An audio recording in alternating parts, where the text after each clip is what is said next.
Olá, meus amigos. Mais uma vez nos encontramos aqui para conversar um pouquinho sobre as palavras do nosso Mestre Jesus. Meu nome é Solange e eu faço parte do grupo de São Francisco de Assis, o nosso querido Célie. Luz e Esperança. Este é o nome do nosso centro espírita que estamos saudosos neste momento. E esse espaço que temos é para amenizar um pouquinho essas nossas saudades e poder nos aproximarmos um pouquinho mais da espiritualidade. Então, eu convido a todos a fazer uma prece para que possamos, na verdade, fazer essa conexão com o alto, nos colocando à disposição. Amado Mestre Jesus, Pai misericordioso, nesse momento de prece, elevamos o nosso pensamento, na infinita vontade de estar mais próximo de Ti, envolvidos no Seu imenso amor e merecedores das maravilhas de sermos os Seus filhos amados. Agradecemos a São Francisco de Assis, o mentor dessa casa, do Célie, a irmã Clara, na sua doce meiguice, por permitir entrar nessa morada de luz e amor a serviço da caridade.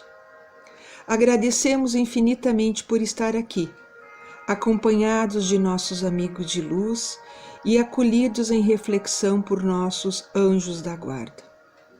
Assim, plenos sobre o manto de proteção e amor da Divina Mãe Maria, nós abrimos disponíveis as palavras de São Francisco de Assis como instrumento de amor, dizendo: Senhor nosso Deus, fazendo instrumento de amor, de esperança, de fé, de caridade, fazei-nos instrumento de luz, gratos e plenos, e simplesmente agradecemos, dando por aberto essas pequenas reflexões que ora estamos nos dispondo. E que assim seja.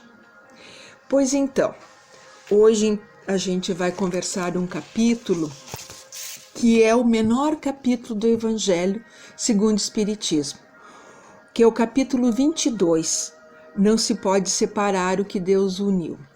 E nesse capítulo, inclusive, não consta nem sequer as instruções dos Espíritos. E o que podemos extrair, então, desse capítulo? Que quando temos a oportunidade de reencarnar, temos a opção de reencarnar no corpo masculino e feminino aqui na Terra e viver experiências típicas de cada gênero. São experiências que o espírito vive para melhor a sua evolução. Então, compreendido isso, quando diz lá na Gênese, no princípio Deus criou o céu e a terra e tudo que há de mais belo, inclusive o homem, mas o homem ele estava só. E Deus, observando, percebeu a necessidade de uma companheira. Então Deus pediu um pequeno pedaço do osso para fazer a sua companheira. E esse homem forneceu um osso frágil e apresentou então a mulher. Agora sim está completo. Mas se Deus tivesse feito primeiro a mulher e pedisse um pedaço, seria a costela que nós teríamos dado? Com certeza, nós, mulheres, daríamos palpite nesse ser, nesse companheiro. Diria: ó Deus, não pode ser um órgão maior? Não dá para ser dois? Sim, gente, dois corações. Porque o homem, tem mais razão do que a mulher. Então, a princípio, eram os homens das cavernas, onde se nós navegarmos no tempo, nós vamos compreender um pouquinho melhor isto. O homem primata vivia com a mulher e ela era conhecida assim como sexo frágil, porque ela menstruava e atraía os bichos daquela época, os animais perigosos. Então ela ficava em casa enquanto o homem saía para a caça. Mas isso não quer dizer que ela mantinha todos os afazeres domésticos, criando-se aí o estigma do sexo frágil.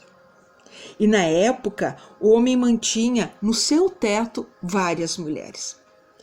Caminhamos um pouquinho mais no tempo e vamos ver situações crescentes de uniões de casais. E caminhando mais no tempo, chegamos à criação do casamento, onde a mulher não tinha sequer direito nenhum. E mais um pouquinho chegamos até Jesus, que estava a ensinar quando os fariseus, doutores da lei, eram cheios de conhecimento das leis judaicas e indagavam a Jesus: Senhor, podem dispensar as nossas esposas? E Jesus disse: não, eram o que o Criador escreveu. A mulher e o homem abandonará seu pai e sua mãe e se unirá numa só carne. E Jesus olha para eles e responde: não, meus amigos, Moisés fez isso por causa da dureza de vossos corações. Por isso que se fôssemos nós mulheres, daríamos 2 órgãos para o homem e não um só. Pelas nossas durezas, que éramos primatas. Lembramos que Jesus, os fariseus não conheciam direito essa figura, como hoje nós conhecemos e entendemos como nosso governador do orbe. Mas viam Jesus como um simples homem, mas que incomodava sua postura e a forma de ensinar o povo. Exemplo disso, a questão do divórcio, que já existia inclusive naquela época, que a mulher recebia um dote porque na hipótese de um rompimento do casamento, a mulher que levava esse dote. E avançando um pouquinho mais no tempo, na evolução do homem, nas leis que regulam os homens, o casamento.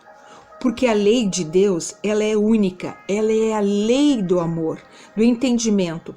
Ela é imutável, ou seja, não muda. Mas as leis dos homens são mutáveis, elas mudam. A lei humana requer um regulamento do casamento. Tanto é que a gente vê em vários povos, em vários países, que não há uma lei da mesma forma que de outro país. Cada qual faz a sua própria lei, do seu próprio mérito, porque é a lei dos homens. Já a lei de Deus, ela é imutável. E esse espírito que foi criado simples e ignorante, mas voltado para o progresso da eternidade. Então há o quê? A união dos espíritos. E esses espíritos são independentes do sexo, ou seja, de gênero, né? O casamento, para nós, é um grande laboratório para a nossa evolução, nessa caminhada constante. Por isso que toda vez nós reencarnamos, reencontramos os nossos parceiros de vida, e que se dá aí a família, que é o nosso grande laboratório. Mas os espíritos nem nos sinalizam, deixando de lado, voltando, porque nós voltamos sempre para o egocentrismo. Quantos casais separam que, estando só, viveriam melhor, achando que não há necessidade do outro para evoluir? Mas acreditem, nós necessitamos do outro para evoluir. Precisamos sim desse outro, como por exemplo da raiva. Então, porque daí nós vamos conhecer esse grande instrumento para o nosso aperfeiçoamento. Porque a raiva nos faz com que a gente se conheça melhor. Então, estamos aqui para aprender com o semelhante, com o cônjuge, que será o nosso grande professor. Então, a vida é uma grande escola. E os relacionamentos afetivos, meus queridos, é uma universidade. Como diz a mentora lá de Divaldo Franco, Joana de Ângeles, o outro será o nosso espelho, as nossas sombras, as nossas imperfeições. Então é muito mais importante estar bem conosco mesmo, por isso que devemos, antes de casar conosco, aceitando que nós somos espíritos imperfeitos e que vamos ao encontro do outro com as suas imperfeições, não querendo mudá-lo, mas nós nos fazer uma autotransformação, uma mudança de nós mesmos. Lidar com as nossas imperfeições em busca de melhoria. E se nós não se auto-perdoarmos, não estamos aceitando, como sinalizava Jesus, amar a Deus com todo entendimento e espírito e o próximo como a si mesmo. E a gente não se ama. a gente não se permite, nós nos colocamos máscara, uma persona, para enganar aonde nós estamos. Porque é muito difícil a gente aceitar aquilo que nós somos. Aí usamos essa máscara para enganar. Segundo os espíritos imortais, que sinalizam que reencarnamos na família espíritos afins, ou seja, de um passado anterior. Já que tem uma história, podemos ter, sim, aqui ou acolá, alguns atritos com esses seres. E por que brigamos então? Porque somos imperfeitos. Estamos aqui em processo de aprendizagem. Esta é a grande universidade. Esta é a grande escola. Ainda mais quando nos encontramos com o outro com diferentes culturas, que convivemos sobre o mesmo teto, mas que amamos de forma incondicional. E o que significa, e o amor significa união. Com as passagens de Jesus, Deus é único. Como diz Raul Teixeira, nosso grande expositor, que o amor aqui na Terra são exercícios para o verdadeiro amor, que é o amor universal, que é o amor incondicional, da entrega, da aceitação e de não sabermos amar ainda, porque a gente não aprendeu. Então, as relações terrenas que temos com os nossos cônjuges, com as pessoas que nós escolhemos para ter uma vida em comum, lá no mundo espiritual, lá no mundo celestial, não teremos esse amor de apego, esses ciúmes, esse apoderamento, essa questão de razão, de querer sempre estar certo. Mas somos repletos desse amor universal, porque lá nós vamos compreender a nossa grande missão aqui na Terra. Então, a lição de hoje, das feições e de sinceridade, nós vamos aprender como o sal. Que nós sejamos o sal dessa nossa relação. Que quando tempera um alimento, ele não se apresenta. Agora, se nós deixamos de colocar o sal, se torna uma comida sonsa, sem gosto.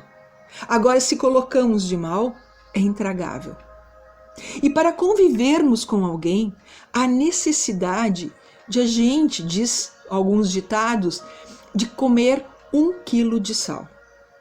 E olha que 1 quilo de sal, tendo convivência, é muito complicado, mas requer essa introdução. Eu me lembro de uma historinha que diz que a avó passou para a mãe dizendo que deixe o barro secar. E ele tem a mesma relação que o sal. Por que ela disse deixe o barro secar? Porque fica mais fácil de limpar. E a avó foi passando essa informação para a sua neta. Deixe o barro secar, que fica mais fácil de limpar. E aí a gente se remete àquelas situações de brigas que nós temos quando nós queremos ter razão e brigamos e lá pelas tantas ninguém está ouvindo ninguém. O outro quer ter razão sobre o outro e não nos escutamos e nem escutamos o outro. E quando tem esse deixa o barro secar, é aquela situação, retira-se do ambiente, vá para um outro local, te sinta à parte, faz uma reflexão, conte até 10, até 100, até 1000 e depois volta, mas faz uma reflexão, deixando o barro secar para melhor limpar. E fazendo uma reflexão de que como nós não somos seres perfeitos e nem o outro que convive conosco, mas estamos aprendendo nessa grande escola, vamos dar a oportunidade, possibilidade de estarmos juntos nessa caminhada evolutiva e fazer o nosso melhor.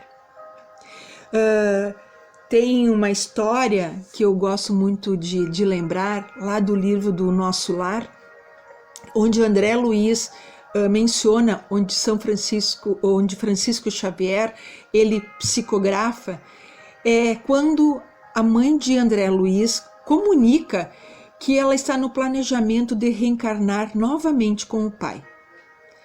E por quê? Porque ele estava já numa camada de inferiores e estava sendo obsidiado pelas 2 amantes. E não tinha condições de poder fazer progressões nesse momento. E aí, André fica surpreso com essa situação. E ela diz que vai voltar a reencarnar com o pai para dar a oportunidade de ele amar aquelas duas amantes como filhas, aceitando ela como filhas. Olha que linda essa história. Então nós já fizemos um planejamento lá no mundo espiritual com quem nós vamos conviver aqui. Quais são as nossas propostas de vida, de aperfeiçoamento. Às vezes nós não somos tão eficazes assim, não é? Mas é a nossa tentativa. E esses dias também eu estava ouvindo o audiobook, a história do André Luiz também, Sexo e Destino, onde ele narra, né, a história de duas famílias no Rio de Janeiro que se encontraram e tiveram relações de muito atrito, relações amorosas, que havia muito sofrimento, mas também havia a proposta de um resgate.